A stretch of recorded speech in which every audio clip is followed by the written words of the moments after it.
I'm the man who has the ball. I'm the man who can throw it faster than. So that is why I am better than everyone in the world. You've reached the end of set number 3. All right, welcome into Tigers episode 405, the Tigers Radio podcast. Just Tigers Radio. Again, we're still kicking around the name. Essentially, it's the Motor City Bengals podcast. I'm Rogelio Castillo alongside Chris Brown, and you can find us on iTunes, Spotify, iHeartMedia, Stitcher, and Google Play. Don't forget to give us a 5-star review. And for people that I've ordered the shirts, I finally put the shirts. I will be putting the shirts order in this weekend for the winners. It's been hellish last month or so, and the bobblehead, same thing. So right now I'm just trying to do the process of completing the mortgage sale for the house, and so it's just been one thing after another. And my house, by the way, was victim, or somebody tried to send out a scam letter, and they said they sold my mortgage to, or the company I went through sold the mortgage to this other company, and then my wife looked it up, and yeah, it's a scamola. So that was an interesting discovery, but nevertheless, ton of baseball to get to right now. In the background, I have the Giants and the Dodgers. Logan Webb taking the mound against Corey Knebel, which did not see coming. There was a big outrage on Twitter for some strange reason.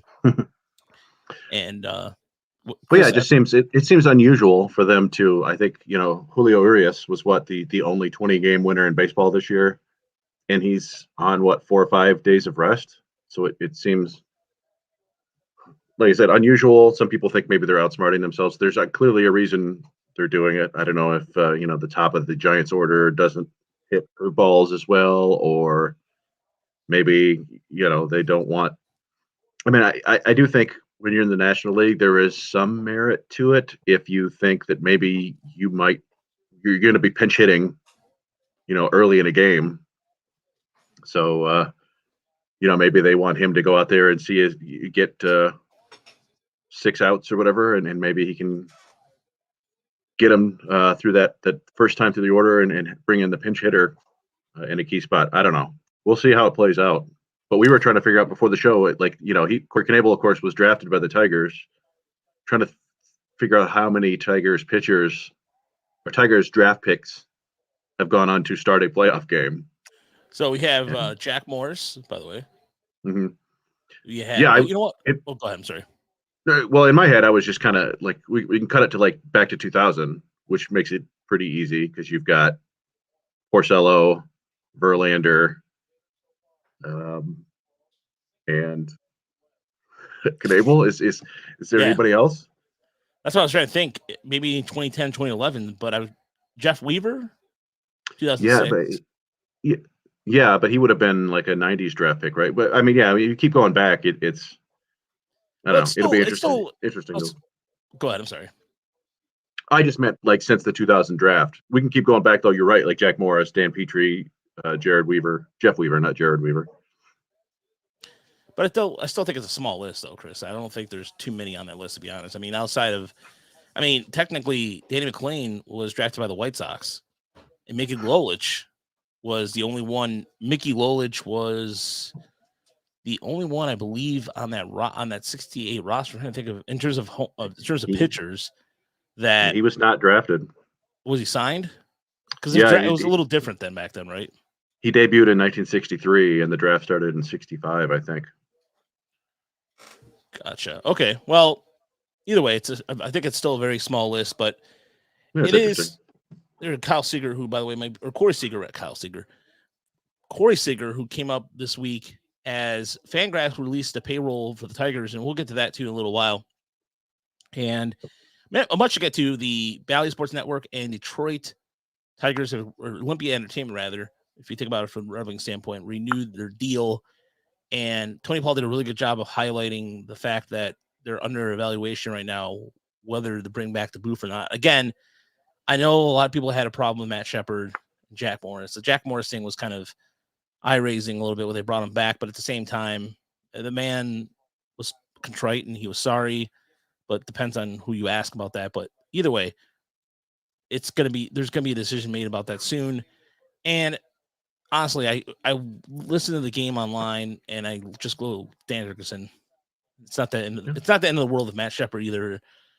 I just think sometimes we have a tendency to be over dramatic about these things. It's as long as there's baseball on TV, I really don't care. I mean, as long as it's not Bobcat Goldweight or what was it? Yeah, do it again. Tiger, that's right. Like that. Yeah. I mean, I think people do. I think you hit the nail on the head. People tend to care too much about the announcers. Like I'm not a fan of Matt Shepard's baseball announcing, and it's more that I don't like how often he tries to, create new phrases. And I think I may have said this before. It just always seems to me like he relates to baseball by comparing it to all other sports, which it's fine. Other people do that, but he does it so often that I feel like, yeah, he's just trying to he knows more about other sports. I feel like, but whatever. Yeah, I mean, if they keep him, I don't think it matters. I think if the Tigers start winning, then Matt Shepard will somehow he'll become the voice of a certain generation of Tigers fans, and they'll get used to it and they'll like him. I think it's just the way it goes. The more exposed you are to something, the more you get into it. Like, I used to hate Jim Price. And now I mean he's getting up there, and I don't know how much longer he's going to last. But I learned to kind of enjoy his foibles and how much emotionally invested he would get in the games. Sometimes that's good from your announcers. Yeah, and to me, I mean, I remember as a kid that people didn't like Al Kaline doing color, and they thought because sometimes he butchered names just as much as I do that they. But then there was a certain kind of nostalgia flavor. I don't think anybody had a problem with George Kell, but George Kell and Al Kaline now it's like this retro, awesome, like flavor of awesome that everybody loves. But as I recall as a kid, I don't remember a lot of people kind of complain about Kaline, and I think he talked about in an interview once that it took him a while to adjust and work better on his craft. And so I don't know. Yeah. Again, if you're watching the game and you're that anal retentive about Matt Shepard blowing a home run call, which is, I mean, keep in mind, this is a guy, the voice of Michigan basketball. He was doing Eastern Michigan games for a while too. And he does know a lot of other sports, granted. But again, if you can tune in, tune out, or listen to Dan Dickerson on the feed, you're fine. Yeah, and to the larger point about them re-upping with Bally Sports, I don't think any of us are huge fans of Sinclair as a broadcast network. But it was probably inevitable that this sort of thing was going to happen. I never bought into the idea that the Tigers would start their own TV network. I think there are very few baseball teams, and with Ilitch owning the Red Wings too, and then having a partnership with the Pistons, they could certainly, make that all work. But yeah, I mean, it sounds like way too much work. Just let somebody else do it and have them pay you. Really, yeah. I mean. If you think about it, Chris, I mean, you have to go and scout talent and yada, yada, yada, and they can do it all for you. And the fact is, I don't think, if we're being honest here, I don't think outside of the Red Wings, and then you would have to get the Pistons be a part of this too. What kind of program would they have? I mean, it's different for the Yes Network in New York because you can throw in old Yankee games all the time. I don't even know if Bally Sports has access to old past games or when pass was the thing. I don't know how that all works, but unless they have a lot of content to fill the void in the off season, I mean, you're going to still see the Art Regners in the world, the same people that you're so used to seeing. And it's just going to be the same. It's the same faces. I mean, let's not get ourselves here. And that's fine. I mean, I have no problem with Dan Petrie or Trevor Thompson. Trevor Thompson's really, really good guy. And so I have no problem with that whatsoever. However, I think that if they did start that, you're right, Chris. I think it'd just be way too much of a undertaking. And not to mention another thing that I just thought about. Let's say that there's a problem with the signal or what have you. I mean, do you have enough? They would have to hire somebody really, really good that knows the broadcasting game and the engineering side of things a little bit. Because they have to build a studio. I mean, there's a lot of infrastructure stuff to it that I barely know. I'm not gonna pretend I'm an expert about it, but well, and setting up deals with all the cable and dish providers to get people in this area access to this, unique channel. It's way more work than I think they wanted to do, and more trouble than it's worth. So they, sign a deal with the company, and I don't know, whatever. I don't particularly care that much. I'm gonna watch the games no matter what. So Exactly. Well, speaking of games, by the way, the way MLB handled the Arizona Fall League and broadcasting the games, and normally I think this is an issue regardless of the year. It could be that, of course, Spencer Torkelson, Ryan Kreidler, Eric De La Rosa, and Wilmer Flores are out there for the Tigers. But overall, it just makes, to me, it's, if you're a baseball fan, I mean, right now we have the postseason on. It's been fantastic. Some really good games between Boston and Tampa. Boston advances, of course, and they'll play Houston. That's been some great baseball. But you would think that if you're going to talk about the future, you would want to highlight the Arizona Fall League. I've had an issue with Major League Baseball, particularly the MLB Network, for years, just largely ignoring minor league baseball or any other baseball. They'll show a couple high school all-star games every year, and they had the Futures game, and that's fun. But there are thousands of interesting minor league games every year, and they could just broadcast one a week, or one a day in the afternoon. It doesn't have to be live, just to get people excited about the future of the game. Like, hey, here's Spencer Torkelson in Double-A. This is kind of fun. And even beyond that, like, I just the number of times I'll be in the random off season, I'll be, just force a habit, click on MLB Network channel, and it's like Mr. 3000 is on, or what's the one with Tom Selleck off in Japan? The Natural? Just no, not the Natural. it's just these. I can't remember. Mr. Baseball, is that it? Mr. Baseball. I think it is. Just these random baseball movies. Like, I understand it's easy to just throw those on. It's kind of like the equivalent of the high school teacher, like, throwing in Star Wars, so they don't have to do any work. But yeah, when they're hungover, you've got all these baseball games, and you're trying to grow the sport. I don't know. It just seems like they should be able to show these young players more often. But I don't know. That, I guess, probably, like you were saying before, it requires studios and crews and all that stuff, and it's easier to not spend money. And also, who knows how much they want to really highlight the minor leaguers, given how much we've talked about how they are often mistreated. Yeah, I don't think they want that to come to light. And Buster Posey, by the way, just hit a double into the right center gap, and 2 outs here in the first. So already the Giants are looking straight. But yeah, it's, I think even the NBA TV has the Gator. Is it the G League now? I believe. It was the G League. Now it's the D League. I don't know, the NBA Developmental League. Yeah, they're trying to make a more of a like a minor league system in the NBA, and it's kind of cool because they're getting some guys like, what's his name, was Jalen Green, the kid who went second in the draft and then got, everybody in Detroit got upset because he said he didn't want to come here or whatever. Like, yeah, all right, whatever. He instead of going to college, he went there and played a year in the rookies, and it was I think that's cool for them. And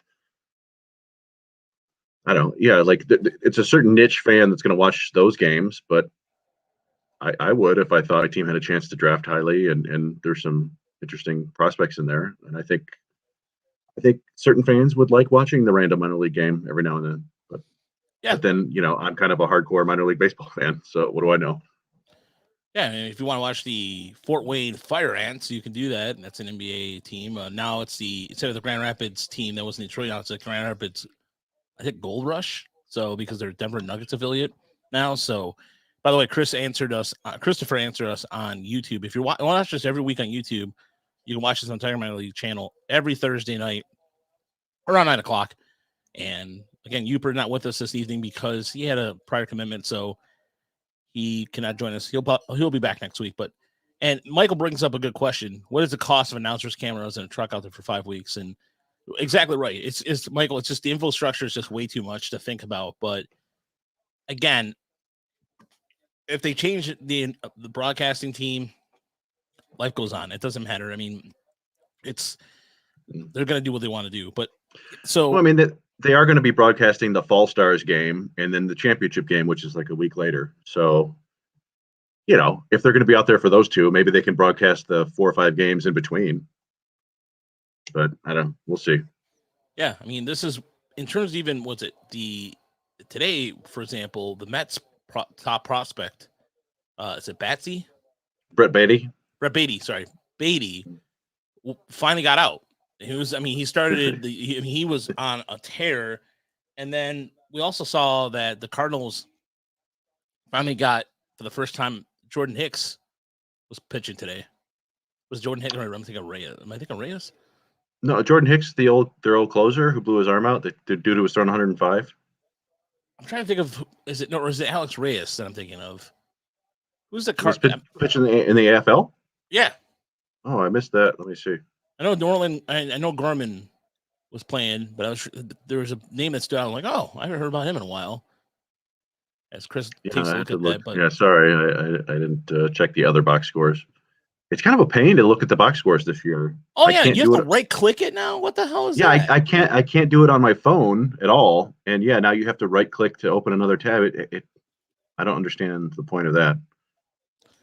Also, Michael, I don't think. Here's the thing. I think people, in just looking at Tigers minor league report traffic, and just looking at from a Detroit standpoint, no one cares about the minors right now.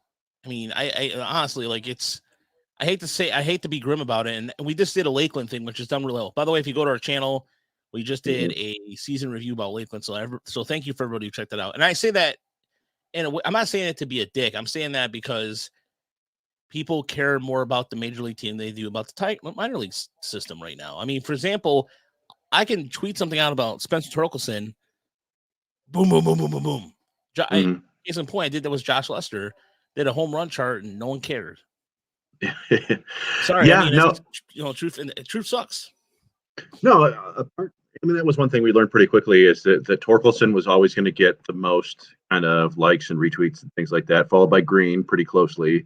And then after that, it was just kind of hit and miss. Like certain times Dingler would get some attention from like Ohio State people. Daniel Cabrera would have the LSU fans showing up, including former big leaguers. And then, every now and then, Eric De La Rosa had a decent following, but it was pretty rare to get anything blow up other than Torkelson and Green. So, yeah, there's only so much interest in prospects, from the general populace. Oh, clutch strikeout there by Corey. He used to get Crawford there on looked like a curveball. Nice pitch. And he got squeezed on a 96-mile-an-hour fastball. Looks like a.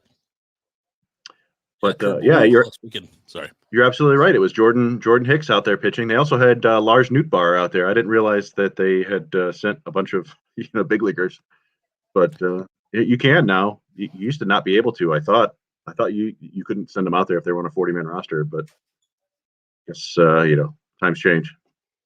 And speaking of the Cardinals, by the way, another segue into what happened today as Mike Schilt, is that saying that correctly? Mike Schilt is out.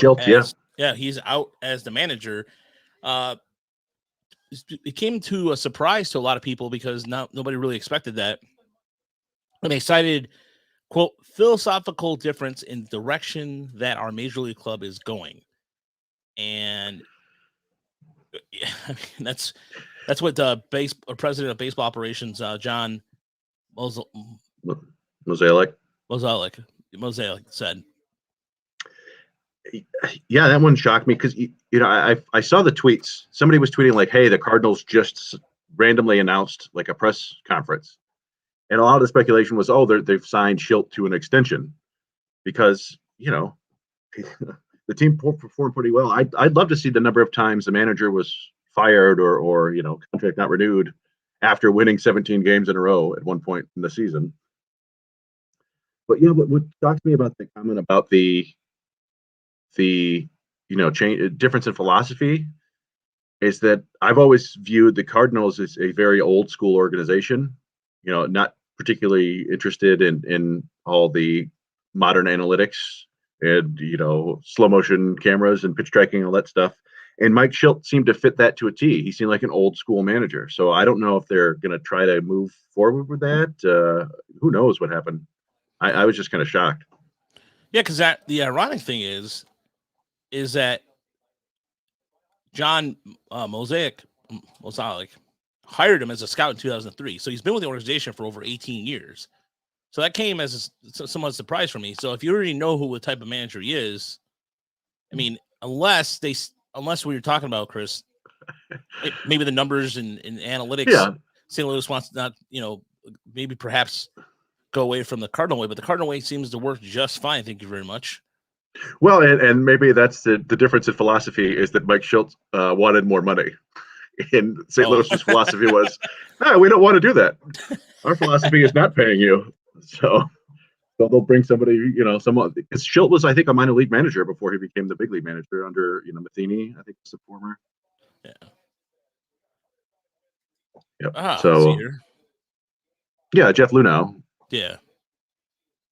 Yeah, he moved from the Cardinals to the.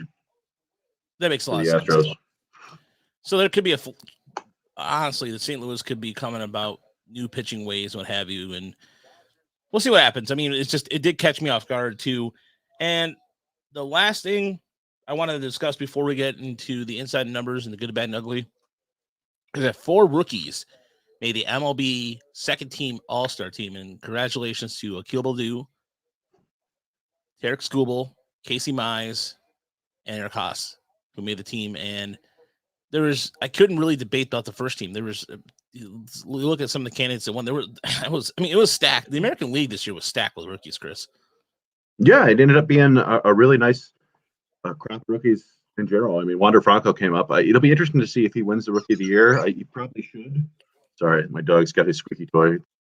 That's his usual 9:00 squeaking hour. Wander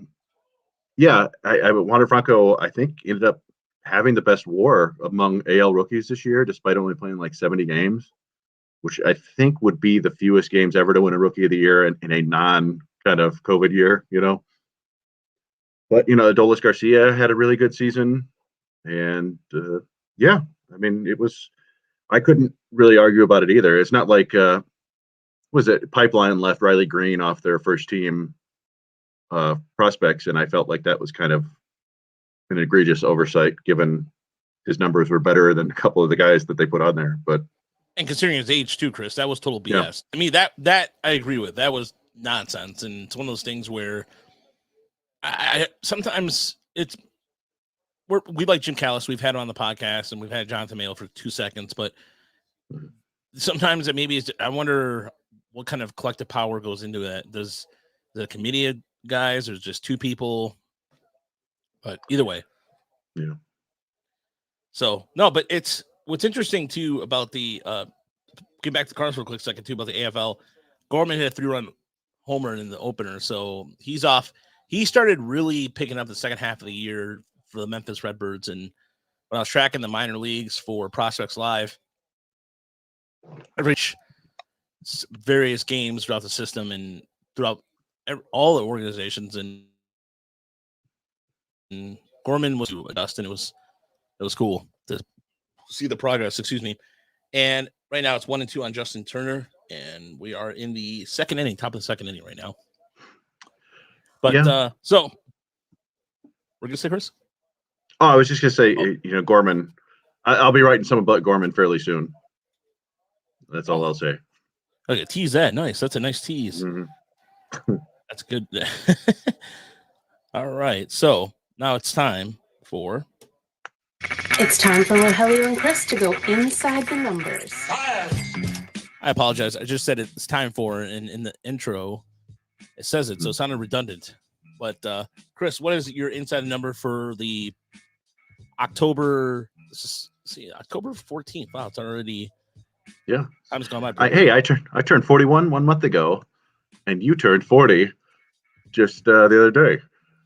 Yeah. We had putting you on blast out there. No, it's fine. It's just let's see what. My inside the number is 26-4. No, Chicago song 20. No, that was the score in a certain axe throwing contest. But I'm sorry, Mr. all-pro axe thrower here. Let's make it look like it was easy. By the way, everybody in the audience, let me just tell you, and I normally we don't try to plug businesses because obviously we're not sponsored by them. But No. if you live in Michigan, and we actually have surprisingly a large amount of people. I was talking about this last week with you about the analytics about who listens to us outside the state of Michigan. St. Louis, Missouri is the second most largest city that listens to us. I don't know what's That's all going the on. Cardinal Missouri. talk. Yeah, all the Cardinal talk. Trevor Huth, maybe, I don't know, but either way, it was just amazing to see that. And we have fans over in the UK. We have that gentleman in Egypt, so that is cool to see that. But what I was looking at, so World of Games in Southgate. If you live in the Downriver area, or if you don't, highly suggest it. We played some feather bowling, that was really cool. I don't know if anybody out there in the audience is on feather bowling, but that was awesome. Probably my favorite event of the night. And folding's cool. I mean, you got to the point where you were starting to perfect it to just getting that spiral. Chris throws a tight spiral, everybody. Your brother was crushing it too. No, I appreciate you guys. I didn't really know what World of Games was. I thought it was like a barcade. I thought we were going to go in and like buy $20 worth of tokens and go play a bunch of Galaga. But yeah, it's one of those things that's got like full size beer pong, like you can play with trash cans, or regular beer pong, and the axe throwing.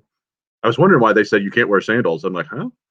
But yeah, it was very cool, and I appreciate you guys for inviting me to that. And yeah, feather bowling was fun. First time I've ever done it. I'd love to do it again. But anyway, I was just joking about the axe throwing score. No, it was well played. Well played, Chris. Yeah, it's the first time. Maybe I missed my calling as some sort of axe murderer. Can you imagine, by the way, if there was like a bar Olympics that like you're bringing in, like, all right, now we're bringing the non-drinker Chris Brown, the non-drinking competition. Yeah. Oh, anyway, sorry. Yeah. So my inside the numbers, I got a couple of them. Everything here is going to be playoff themed this week for me. My inside the numbers are 1.197 and 1.158, and those are OPS numbers. The first 1,197 is Randy Rosarena's career postseason OPS in 29 games. He is 34 for 96 with 4 doubles, a triple, and 11 home runs. That's a 350. Yeah, I know, it's insane. 354, 436, 760 slash line. I was looking up. There are only 3 players who have at least 100 postseason plate appearances with a higher career OPS than Randy Rosarena. Turkey Stearns, Lou Gehrig, and Babe Ruth. So yeah, I mean, what he's done so far is remarkable. And yeah, it's just like he gets the postseason and you can't get him out. And now the other number I had was 1.158, which belongs to the rookie Wander Franco. We were just talking about him. He did not seem to be the least bit intimidated in his first ever playoff appearance, although maybe in the field a little bit. But yeah, so he went 7 for 19 with 2 doubles and 2 homers. And it's fun to remember that he's only 20, younger than Riley Green. I looked it up. So Wander Franco was born March 1st, 2001. The number 1 movie at the time was The Mexican, starring Brad Pitt for some reason. I've never actually seen that. I think Brad Pitt and Julia Roberts, I believe. Yeah, and I had never seen that. And I'm okay with that. And I looked at the number 1 song. The number 1 song I had completely forgotten about. It was "Stutter" by Joe featuring Mystical. And when I listened to it back, I'm like, oh yeah, I remember this song. It's the one that samples "Passing Me By" the Far Side. But yeah, it's just kind of funny going back 20 years. And I was looking at the list of, or trying to find a list of 20-year-olds who have had an OPS over 1,000 in any playoff series ever, and it's pretty impressive. Miguel Cabrera did it in the NLCS in 2003 against the Cubs, hit 3 home runs. That's the Bartman series, I believe. Andrew Jones did it in the '96 World Series as a 19-year-old. I think it's easy to forget that. That was amazing. Rafael Devers did it in the 2017 ALDS, and Juan Soto did it twice in 2019 in the NLDS and the World Series. Also Mickey Mantle in 1952. But so yeah, pretty solid company there for Wander Franco. And that's my inside the numbers. That's impressive. So my inside number involves also is postseason themed, and unfortunately, in this case, there's 2 numbers to it, but one number being 818, which is the OPS of Willie Adames in a losing effort for the Brewers. He had a good series. He batted .294 and had an OPS of or excuse me, I'm sorry. I was looking at his playoffs OPS is 647. Sorry, I was looking at the wrong one. But I really thought that number stood out because this is his first time in the postseason in terms of a bigger role. Mhm. And I don't think was he on the bench last year for Tampa or was he down in the minors? I think he was on the bench. Okay. Well, this was a bigger role for him, so he got more of the spotlight. Yeah. He really helped. I mean, down the stretch, he did everything he could. I thought that this was one of the best trades. Just swindle job. I don't want to say swindle job. I think Tampa knew what they were doing, but honestly, I think it was you or Uper talked about. I think it was Uper that said that in Tampa they couldn't hit because there was certain light on the. I can't remember exactly what it was, but Yeah, the lighting in Tampa, he said, was terrible. And I'm looking, so yeah, he was in the postseason in 2020 and 2019, and yeah, last year he was terrible. Hit under 200 in all 4 series. okay, I don't remember for whatever reason. I don't remember him being a factor. Well, So yeah, probably because he was terrible. I guess he did walk a fair amount, but yeah, I'm looking. Looks like he went. Let's see, 3, 6, 8, 4, 21, 38, 59. 8 for 59 last year in the postseason. by the So, way, the yeah, this Dodgers year was much better. Dodgers brought in a Gratidol, who's in now in the second, and the Giants just got a infield hit to start the second inning here. So, so the other number I had too was 0.964. That was the whip of Charlie Morton. This is the second time I brought up Charlie Morton in the last month. As he was clutch for the Braves in this series. I mean, he in terms of none to show for, he was 0-1, but 9 innings, 7 hits, 14 strikeouts. That will do. And the Braves this is the second year in a row they're going to the NLCS. Whether or not they're going to be the 90s Braves is just, I mean, imagine being a Braves fan, okay? Imagine going to the postseason. You win one World Series in the decade with one of the best, arguably the best rotation of all time in Maddox, Glavine, Smoltz, and essentially your fourth guy could be Kent Merker, Steve Avery. Wow. Steve Avery. It depends on who it is, but my God, if this is the year that whoever survives this Giants Dodgers series is going to be, it's going to, I don't know, whoever survives this is going to be, the Braves may not, I don't know if the Braves are going to go past the NLCS, but this would be a good year to do it, right? I mean, surprise everybody and get them back to the World Series. Yeah, I mean, I think, I don't know, it's tough to see them doing that without Acuna, but they've managed to put together enough offense, and like you said, Charlie Morton's been awesome for them, and yeah, I don't know, you have to think whoever wins this series is the heavy favorite, but it's baseball, man. You never know, and any kind of, you get up 2 games to nothing, and the other team starts pressing, and anything can happen. But yeah, I was looking, so they won 11 straight division titles. And then now they're in the middle of a 4 in a row run. Kind of impressive, man. Yeah. Even with only that one World Series win. And you want that, again, I think it's, as an organization, they've done a really good job of recovering from that whole ugly incident a few years back where I think it was the whole international signing incident. They've gotten away from that a little bit, and credit where credit's due. It was, by the way, I don't know if did you hear the audio of Acuna after the game? Yeah, you played it for me. Oh yeah, that was awesome. And yeah, of course you do a great Skip Carey. Is it Skip Carey? Chip Carey? Which one? And the Braves won 3-1. It's Skip Carey here. And we're live here at WTBS. The Braves and the Cubs. What was it? Harry Carey? I think it was his dad. I think it was his dad. Or granddad. Yeah, I don't know. Yeah, I'm not sure. Yeah, I think it was his grandfather. So, hey, Harry, how you doing? Hi. Hey, Skip. Go. Yeah, I can't do a Harry Carey, but my brother and I watched a lot of Braves baseball in the 90s because TBS. Sometimes it was after WCW Nitro. My brother was a big wrestling fan, and we all I wasn't into the Braves. Like I said, I was a hardcore Tigers fan and the Expos. So when the Braves did play the Expos, I watched. But I was just his cadence to his voice is so great. And we're not If we, Tom if and when Glavine we on ever, it, if we do like a play-by-play, like a broadcast, like we were discussing this year, we should do it. You're Skip Carey, and I'll be the color man, Jim Leland. Oh So, yeah, oh, yeah. we got another. And you have another heater there, Jim. I can smoke off you. Oh yeah, sure. I did Marlboro. Is my favorite. But anyway, all right. So, anywho, let's press on. And as right now, it's a 1 out, 1 runner on in the Dodgers game. And I'm sorry if I'm getting distracted, but Wilmer Flores, the most famous for being the older brother of Tigers pitcher Wilmer Flores, just got a single. So 2 men on now. Oh, so you're ahead of me.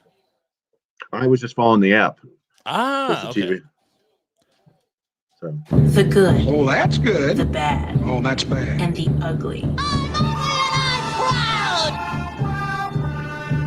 All right, it's time for the good and the bad, the ugly this week. And well, Chris, I'm sure. Let me see let me guess here, because if it's playoff theme, some Chicago White Sox are going to be on this list, aren't they? Well, that's the ugly for me. Yeah, I don't. You want me to go, or you want to go first? You go first. Let me do the numbers first. You sure? Yeah, I always like going. I like to follow you. So. All right. So my good is the Boston Red Sox offense, which talk about an incredible performance against one of the best and deepest pitching staffs in baseball. Now there's a lot of clucking since then about like, hey, this method doesn't work the way the Rays did it. They didn't really have any dedicated starters, no real horses. They were just piecing it together. And maybe that's true, but and maybe you needed an awesome rotation to get it done, but more on that later. But I think you also have to give credit to Boston's hitters. They put a 915 OPS for that series as a team, 56 for 164 overall with 7 doubles and 9 homers. And that's after, remember, they lost game 1 5-0. So that was, they had like 9 hits, but that was mostly in the final 3 games. They just kind of overwhelmed Tampa. And I looked, they had 9 players who got at least 15 at bats. It was basically the same lineup every game. Every one of them managed at least 5 hits in the series. And the only players who had an OPS under 840 were Hunter Renfroe and Christian Arroyo. Everybody else was 840 or better. Verdugo, Devers, Martinez, Bogarts, everybody. Kike Hernandez had a monster series. It was just a thorough dismantling of their division mates, which I thought was pretty good. And I'm no Red Sox fan, but you have to give them credit where credit's due, I suppose. On the flip side, my bad is Rogelio's new hat there, the Milwaukee Brewers, great logo, bad offense. And again, this is one where you can certainly credit Atlanta's pitching staff. You mentioned Charlie Morton, but any way you look at it, it was an ugly performance for the Brewers. As a team over 4 games, they hit 192, 263, 264, an OPS of 527, basically 400 points lower than Boston. Yeah. They went 24 for 125 with 5 extra base hits and 9 walks in the whole series. Both of their homers in the series came from Rowdy Tellez. They struck out 48 times, I was looking, and their biggest hitters were their biggest strikeout offenders. You mentioned Willy Adames. He did go 5 for 17, but he also struck out 9 times. Christian Yelich was 3 for 15 with 8 strikeouts. Avisail Garcia, 2 for 15 with 8 strikeouts. Just a huge disappointment for Milwaukee. And particularly when you look at what their rotation did, because their rotation showed up. Their 4 starters had a 2.29 ERA in 19 2/3 innings. And, you'd like to get more innings out of them. But I think, as we were talking earlier about the National League, sometimes, in these tight games, you've got a chance to score. You got to take your pitcher out and hope for the best, even if it's the 4th inning. But Corbin Burns went 6 scoreless. Freddie Peralta, 4 scoreless. Brandon Woodruff, he pitched in relief in game 4, but in his first start, 3 earned runs in 6 innings. And Lauer, 2 runs in 3.2 innings. There's not a lot you couldn't ask for more out of the starting rotation, and they just could not score. And I don't know. feels like that's been happening against the Braves in these opening rounds. Isn't were they the ones who took out Cincinnati last year, or was it the Marlins? I don't really remember.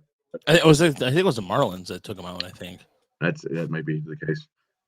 And then, my ugly, as I mentioned earlier, is the White Sox pitching.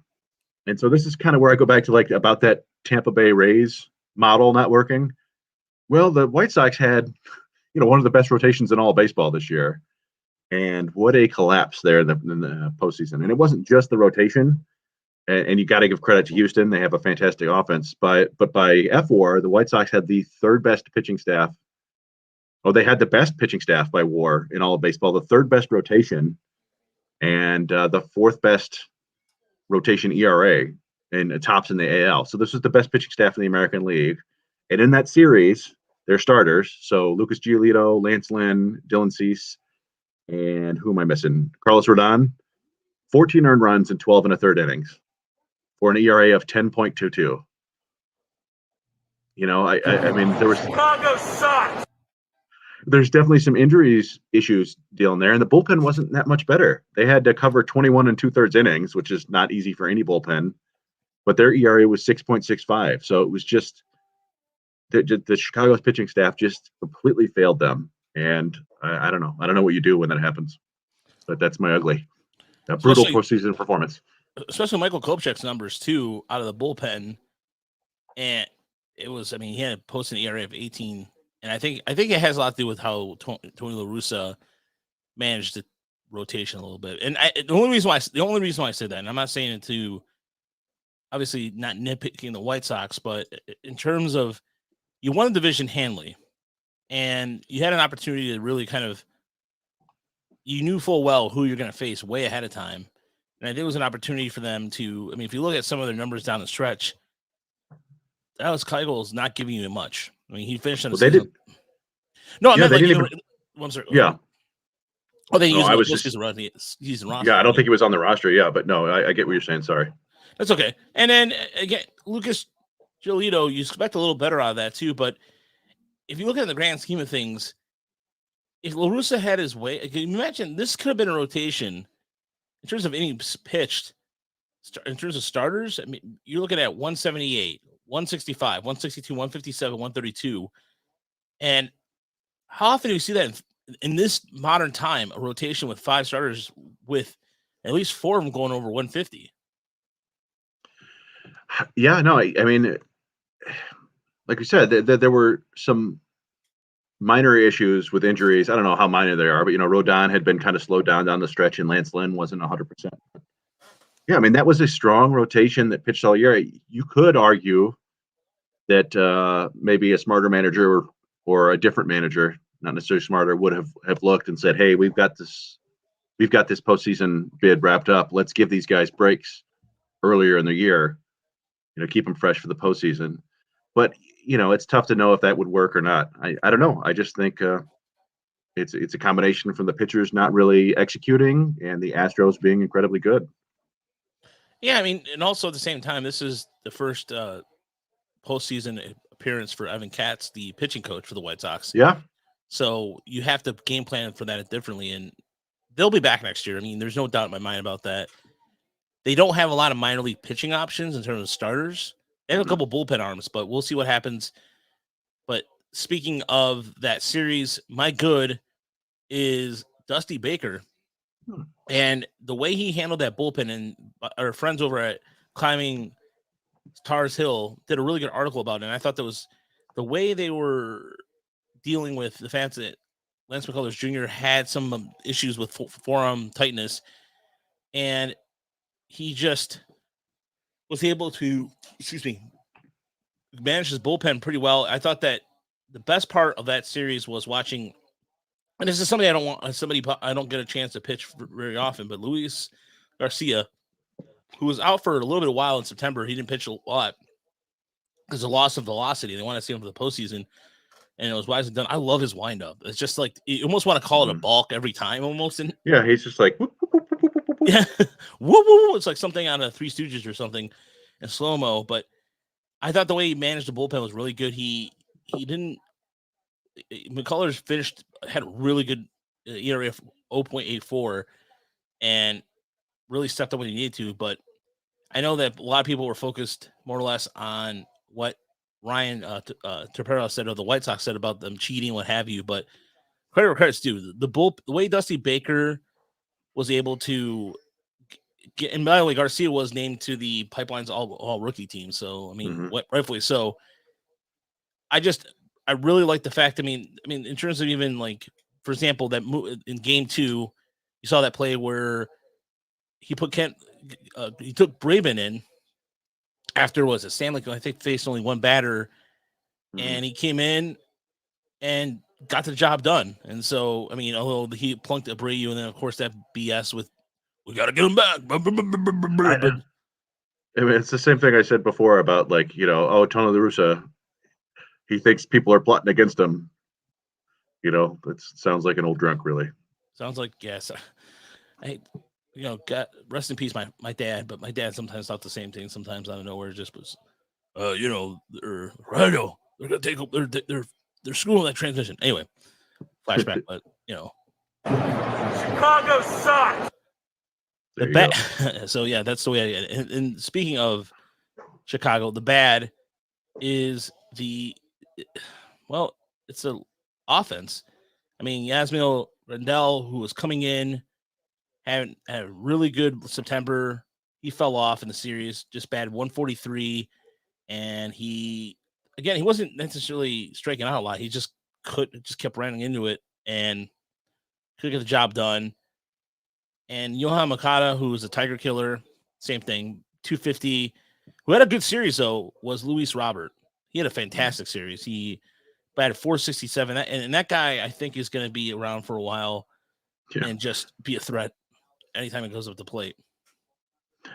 Yeah, I think. The big thing that only thing that I saw that could possibly hold him back was just he's kind of aggressive at the plate, but he looks like he might be one of those guys who can make it work without, and maybe he'll be like Ronald Acuna came up and was really aggressive too, but he's eventually learned to lay off pitches and take walks. And Luis Robert is just, he's a future monster.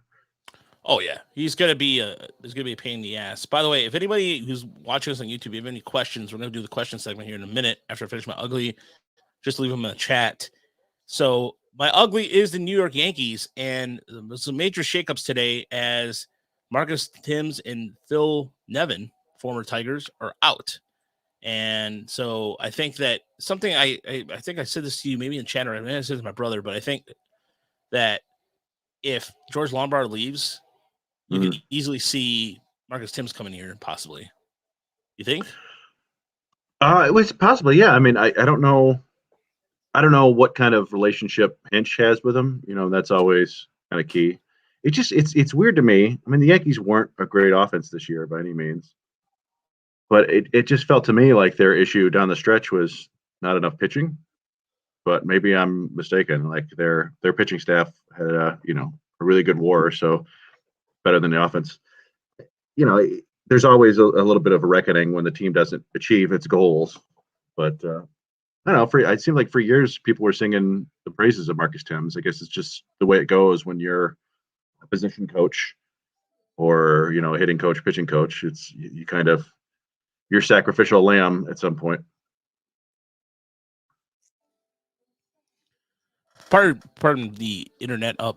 The streaming tonight has been really off for whatever reason. It's been all day, by the way. It's been just spotty. So I apologize for anybody who's watching us on YouTube and seeing the spottiness a little bit audio wise. But also the reason why it gets worse for the Yankees too is that they have to figure out they have to make some really drastic decisions for the 40-man roster. I mean, you're talking about they get literally in terms of who they got in their catchers. I mean, Gary Sanchez didn't really give them much. Their backup was a Kyle Higashioka. Hashioka, thank you.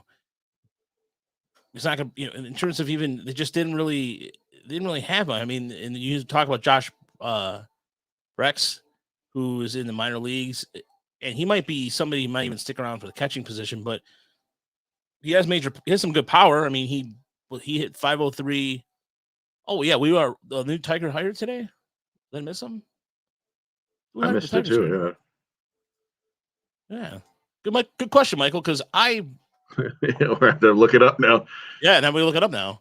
Might have happened a few hours ago when I was at the gym and finishing up work, but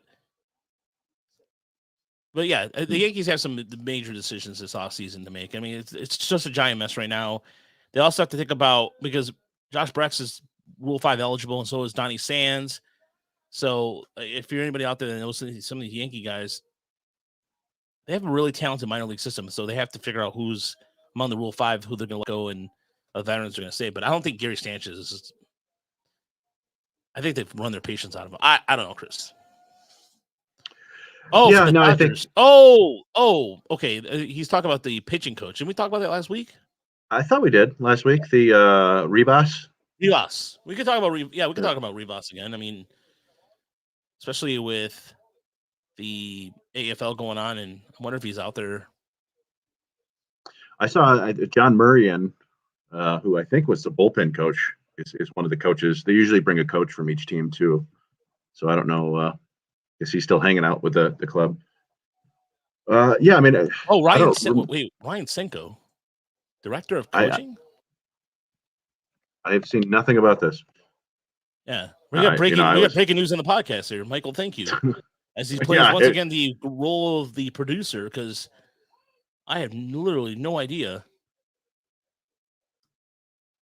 Ryan Cienko. Huh. Yeah, I was out and about today. I had to go over to my mother-in-law's so Tara could help her buy a phone. So I missed the great Cienko debate. Dad has been catching coordinator for the Los Angeles Dodgers. Well, that works. Tigers hire a long time. Yeah. Oh, bless you, boys. They beat us.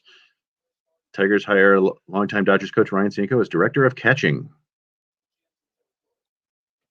Wait, their headline says director of catching, and their thing says director of coaching.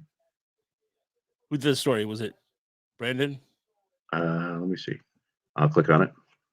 This is always good podcast radio. Producing on the fly. Yeah. No, I feel bad that we missed this. Yeah, Brandon did. Director of coaching, he says in the headline. Ryan Cienko, the Dodgers catching coordinator, announced on Twitter that he'd been hired by the Tigers as director of coaching and field coordinator. So, yeah. I mean, if he's going to be dealing with the catching, that's probably good. The Dodgers have a decent track record there, with Will Smith and Keibert Ruiz, and who's that other young catcher they have coming up?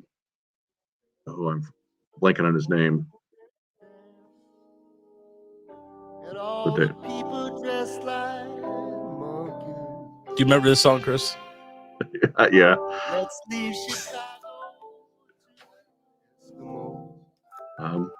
No, I that town a little bit too rugged for you and me, you bad girl. Tigers fans are singing this right now somewhere. The only time that Randy Newman will ever make an appearance on this podcast. Cartaya is the guy I was thinking. No, this is, I mean, talk about an iconic baseball movie. This is a huge, Enrico Palazzo. Make a Gun. This song's playing through all of it. Yeah, the montage part of it. Yeah.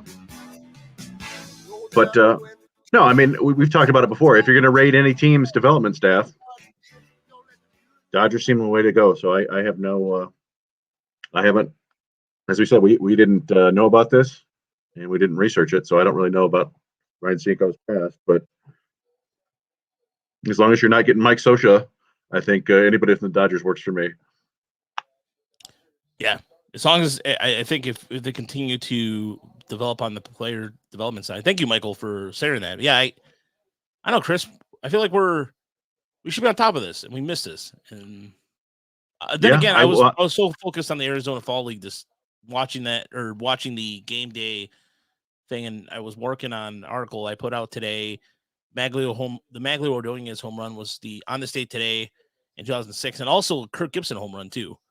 So was it? there was a lot of history that occurred on this day in history, Tigers history, and so my mind was completely still no excuse. Yeah, but Well, you know, yeah, and I was doing my day job. Have to write about this little game called Call of Duty today. It's a Chris small. was wondering if he wasn't a player not too long ago. Well, let's look. It's Do not a we? name that I recognize. Yeah. I was Let's thinking of see. Ryan Klesko. I was thinking of Ryan Klesko there for a second. Ryan Cienko looks like he played from 97 to 2004. Went to the University of Iowa. Catcher, first baseman, outfielder. Never. Oh, yeah, he was never made it above high A. Was playing indie ball in 2004. Played in Kalamazoo in 1997, indie ball. So Yeah, he also yeah, played for that not Joliet team that Ian Kroll played for. not a not a not a name that I Also, recognize. yeah, it's 46 not years a old. Sounds good. young 6'4", big dude. So he's That from the helps. Yeah. Midwest. Yeah, so he's from the Midwest area. So yeah, again, congratulations on Tigers continuing to director. Like these are new titles for a lot of people. Like there's gonna be more new titles that comes along. So Yeah, it sounds like if he's the director of coaching, it's probably somebody that Ryan Garco feels really simpatico with. It feels like he can really trust him to get his message off across to the other coaches. So it's kind of like his assistant coach. So yeah, Detroit is becoming Dodger LA or Dodgertown East or Dodgertown Midwest. Honestly, I mean, if if they're gonna continue to raid the Dodgers, might as well raid them for their farm system too. That'd be perfectly fine. Let's move from Lakeland to Vero Beach. Am I right? Hey, yeah, or we put the Great Lakes Loons down the Great Lakes Tigers. Sorry, Right. that was unnecessary. All right, so we have questions, Chris. We have one question tonight, right, from our a friend with one of the best Twitter handles of all time. Deadly Ninja Bees. Yes. That was what I saw. He said, here's a question. How many wins would the White Sox have if Hinch was their manager? What do you think the Tigers would look like right now in that scenario? Well, they probably wouldn't have hired Ryan Cienko, but I don't know. What do you think?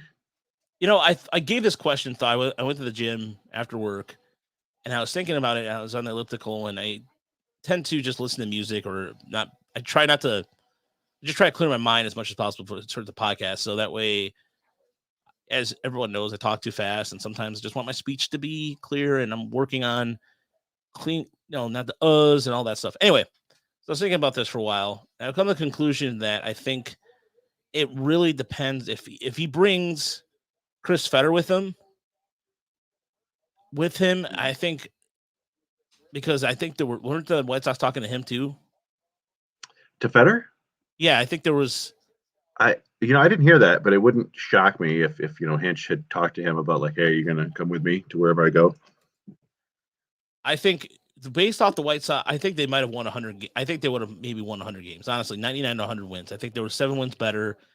I think he would have able to handle. I think the whole Michael Kopechek situation better, and really kind of utilize that rotation to just kind of.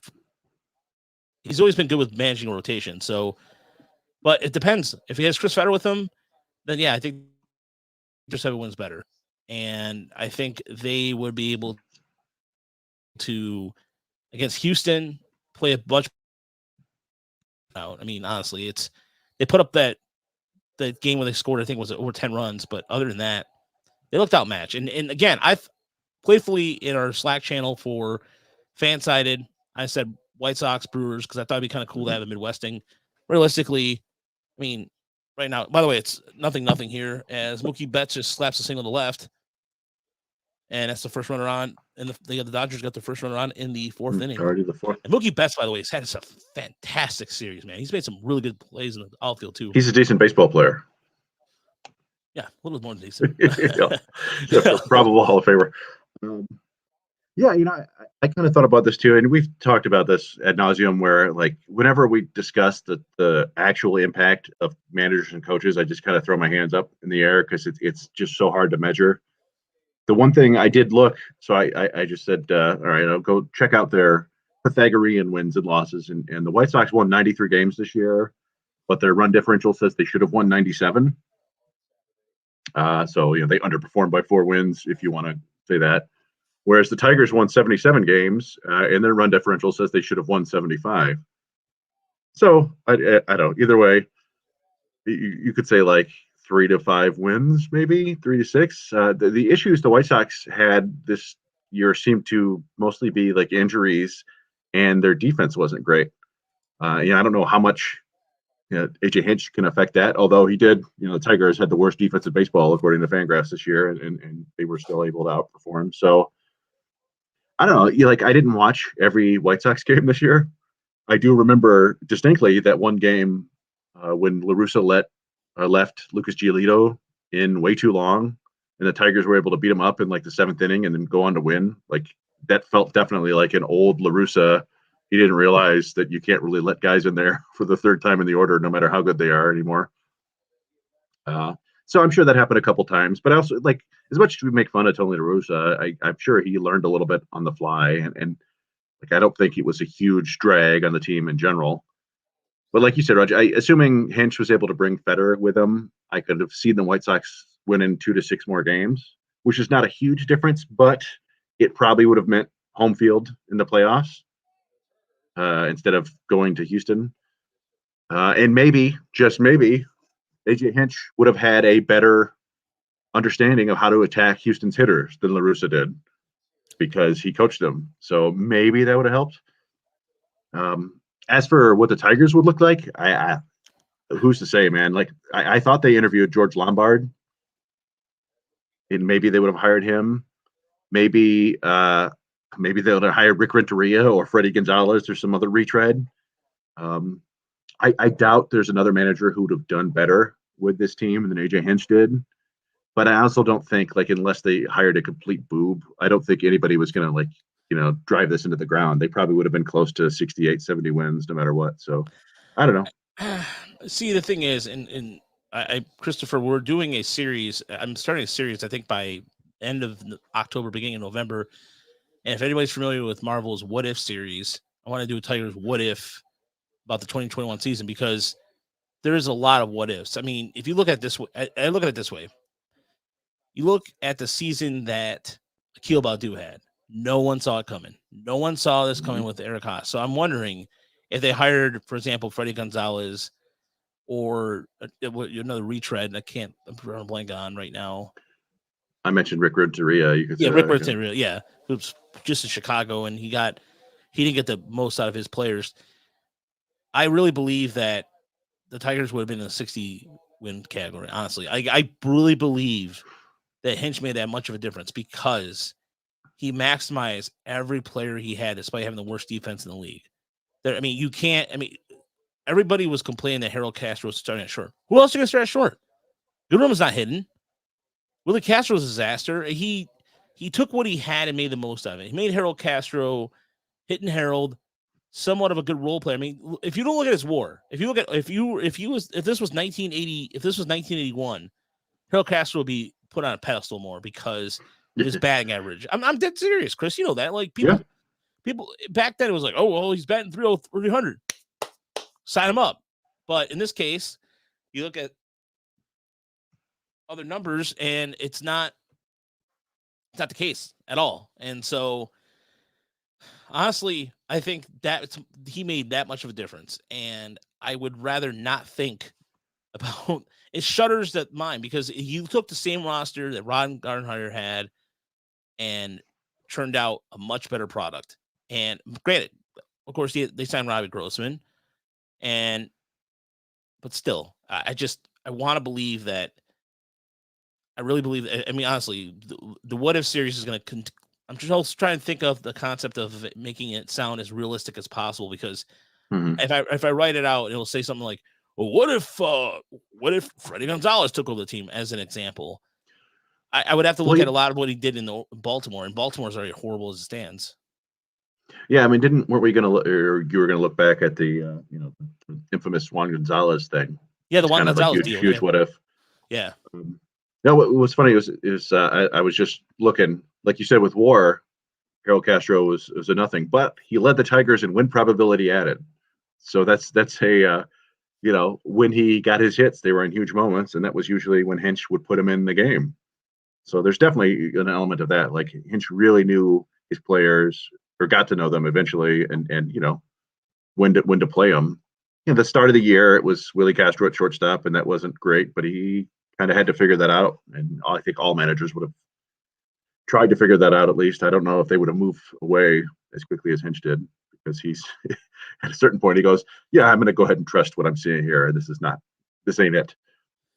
Yeah, I mean, because I think, like for example, Omar Marza, for example, I think they would have another veteran manager would have kept him in as long as possible. I really believe that, and I believe that also about the case with even what's his face with. I'm trying to think of drawing a blank on his. I think they would have brought up first baseman Nunez. I think. Oh, yeah. Yeah, he's another veteran player, and somebody who was stuck in their ways would have brought him up and said, "Well, look at his power. Mhm. Look what we got here." And so, I don't. Yeah. I mean, I don't know that for sure, but but there's.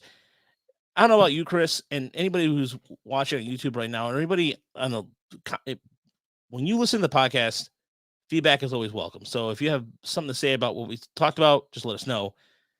But I will say this: I definitely think that I lost my train of thought because I was talking about all this other stuff. Oh, okay, I remember now. Mhm.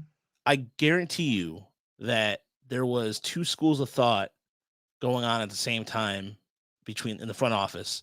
You had Al Avila and the veterans, and then you had the youth movement or whomever else, because it's all shrouded in mystery.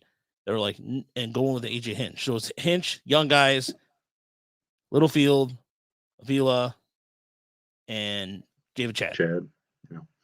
No, I think, the way things have shaken out, I think that's kind of clear now that I mean, the old guard kind of had to go, and it may be, who knows, down the road, maybe we learn that was mostly AJ Hinch's doing, and maybe that has a bigger effect on the future of this franchise than any other move that they've made in the last year. So, time will tell on that front. That's a good question there, Christopher. Do you guys believe that Mickey got stronger as a team continued to win? I think reaching some milestones may have reinvigorated him as well. I think you could argue that up until, I think he had a pretty rough September, if I'm remembering. I'd have to look back, but I think he seemed definitely rejuvenated by the way that they were playing, and winning, I think, makes any hitter feel better. And it was one of those things where getting to play first base again. I think if you look at his stats at first base versus DH, he was much better when he was actually playing in the field. So I think there's a lot of that. It'll be interesting to see how they deal with that in the future, because he's going to hit 3,000 hits in game 10 or 11 probably next year. I really think too, one of the things that factors in how Mickey performed this year is the way he wanted to play first base and they let him, and they didn't really. They kind of, you could tell that Mickey wanted some say, and of course he deserves it all. But I think having that first home run in the MLB this season, it was just a sign of things to come. Only because the reason why I felt that way is we've talked about this too. It looked like his swing was different too towards the end of the year. Like he was opening up his hips more again. It wasn't just a muscle memory thing. And I think the other thing too that's really important is that Hinch went to him a lot. And I think that you could tell that him and Hinch quickly bonded, and he knew he was his veteran player. And again, this is where you and we've talked about how this is where a manager makes a difference. He's part psychologist too. And Hinch does have a psychology degree. And so maybe he talked to a lot to Cabrera, like, hey, what do you want? And get his input on everything. And I think that a player wants to feel wanted, wants to feel like he's going to make a difference. And you can tell in the clubhouse that Mickey's the leader. He's a quiet leader. And I hate when people, he's not a leader on the field. Shut up. You don't know what you're talking about. Just because he's not doing the rah wearing a C, which Tigers don't do anyway, doesn't mean he's not a leader. I mean, a lot of the Latin players look up to him. They look to him for his experience, and so I think. Yeah, and I am mistaken. It felt like Cabrera wasn't great in the second half in September. I think I know why now. But yeah, he hit 295 in September with 5 doubles and only 1 home run. So it was only 386 slugging. But yeah, I mean, he had a 531 OPS in April, 548 in May, and then June 850, July 753, August 748, September 713. The big, I think what got me in September, 8 double plays he hit into in September in 88 at bats. So that wasn't great. But yeah, like we were saying earlier, as a first baseman this year, he had an 844 OPS, hit 293 with 7 homers, and limited, 157 at bats. As the DH, he hit only 233 with a 617 OPS. So I think you're right. He definitely enjoyed being out there. Yeah, because DH, and he's talked about that too in interviews, that it's a different feel to be a DH versus playing a field. It even messes with your timing a little bit. Michael has a really good question on YouTube. What if Miggy gets 3,000, but the Tigers are in contention and can get a DH with great hitting and power? Do they release Cabrera in August 2022? I don't see him getting released. I can see a phantom DL stint or IL stint, I guess. I can see him kind of getting that Albert Pujols role. Just kind of a pinch hitter who gets the occasional start against lefties or something like that. But yeah, I don't think that they would. It's something that they may have to discuss in the next year or two. I don't know if we'll see it in 2022. I guess I'm not convinced that they're actually going to be in contention next year. I think in order for that to happen, they have to make like 3 big free agent signings. And by big, I mean like, really good players, not necessarily, spend $400 million, but they'd have to do that and get Green and Torkelson to come up and be like above average players. Because you're talking, I mean, they won 77 games this year. They'd have to win another 15 next year, right? To be in the playoff picture. And those are like the hardest wins to get. That last 15, that's really hard. So I don't think we can take what they did this year and necessarily apply it to next year. But it is an interesting hypothetical. If That's a the good Tigers are question. a bat away, what do they do with Cabrera? I don't think that they would not go after someone because of Miguel Cabrera, but I don't think they would straight up release him either. I think that would be pretty rough on the morale in the clubhouse, unless he's had like 400 at bats and he's got like a 400 OPS, and it's just very clear that he can't play baseball anymore. That's a possibility. I think the possibility next year for Tiger fans is maybe perhaps a slight letdown. I'm not trying to be a Debbie Downer about it, but you look at it this way: if they don't, as you said, Chris, unless they get 3 marquee names, or even for that matter, just it really need to address the rotation because they don't have an answer eternally right now. And a factor in that Spencer Torkelson, I think there is a assumption among Tiger fans that he's going to be up relatively early in the season next year, or might even make the team out of spring training, but I don't see that happening. I mean, if it does, if he hits 400 in spring training, just kills it, that's right. But the Tigers have to address that in the 40-man roster. Right now, currently, he's not on it, nor is Riley Green. So they have to figure Riley Green, you're going to know, you could tell based off of Avila's comments, who was trying to be coy about it, you're going to see Green before you see Torkelson. He didn't mention Torkelson at all in the press conference. And Avila is, when in those press conferences, he usually drops in little hints about things, and that's one of them, I think. And I believe that Torkelson might be another year in Toledo, or maybe a half season Toledo. I don't know. We'll see what happens, but truth be told, they have a lot of questions to answer in this offseason, and so it's not a foregone conclusion they'll be in contention. I like them to be in contention, but unless they address those things, it's all up in the air right now. It's to me the biggest thing they have to address the offseason outside, or I think pitching is more important than getting a shortstop. I'm gonna say it because, quite frankly, you need horses. If you don't have horses that can give you at least 160, what's the norm now these days, 180, 190 innings. Mm-hmm. If you don't have a starter, and I thought Jake did a really good job of mentioning 5 starters not named Justin Verlander, some of those names would go a long way. Granted, they need a shortstop. Could they get by with the shortstops they have this year? Hell no. But they could get somebody that's decent, Yeah, and I suppose if you factor in, it's never good to assume players get better progression wise, but if you say that Mize and Scooble and Manning and Badu all take small steps forward next year, that could account for 4 or 5 wins probably.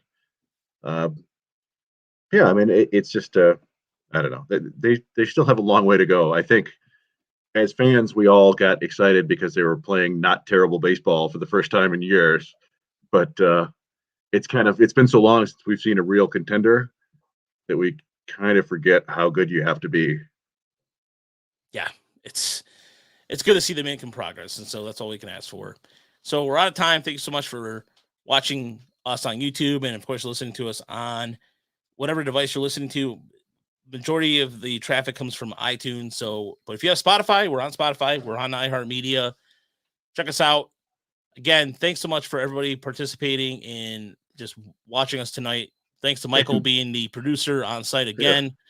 Thanks to Christopher for the questions and interaction, all the interactions. Again, every Thursday night, even in the off season, we'll be doing a podcast. As I feel like the Tigers going to be there's so much baseball going on. There's Dominican Winter League coming up in December. There's the Rule 5 stuff. So keep going to motorcitybengals.com.